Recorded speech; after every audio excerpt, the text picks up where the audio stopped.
Depuis la levée de l'état d'urgence sanitaire, les Kinois n'affichent plus les attitudes des traumatismes face à la Covid-19. Tout le monde apprend à vivre avec. La pandémie étant encore là, la meilleure façon de vivre avec, c'est d'observer correctement les gestes barrières.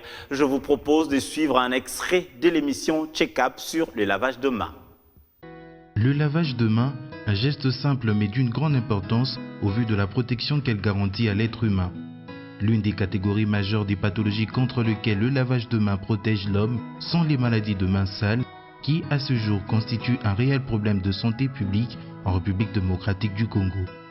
Pourtant, sur les rues quinoises, tout pousse à croire que ce geste n'est pas pris en considération par la population. De la cuisinière des restaurants de fortune communément appelés Maléwa à la ménagère, en passant par les plus jeunes ou le plus âgé, la jeune fille ou le jeune garçon, chacun pousse une raison pouvant dissimuler le non-respect de ce principe d'hygiène.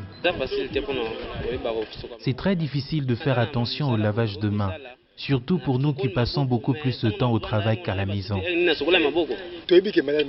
Nous savons qu'il y a beaucoup d'inconvénients à ne pas respecter la pratique de lavage de mains. Mais que faire? Nous oublions parfois. De nos jours, nombreux sont ceux qui préfèrent utiliser le gel antibactérien à la place de la méthode traditionnelle basée sur l'usage de l'eau coulante avec le savon ou la cendre.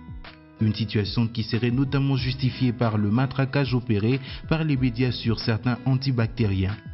Mais alors, ce produit garantit-il à 100% la protection contre les microbes? Difficile de répondre. Mais pour les experts, la méthode traditionnelle demeure la plus efficace.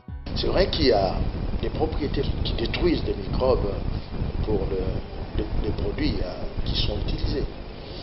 Mais l'inconvénient, c'est que ces microbes sont fixés, restent fixés sur les mains.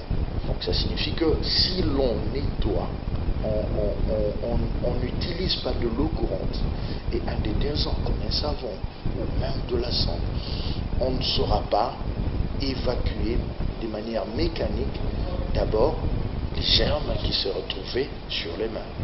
Il faudra donc mettre un accent particulier sur le lavage de mains avant la préparation et la consommation de tout repas et après avoir été à la toilette ou encore après avoir changé les couches des nourrissons et effectué certains travaux à l'aide de ses mains.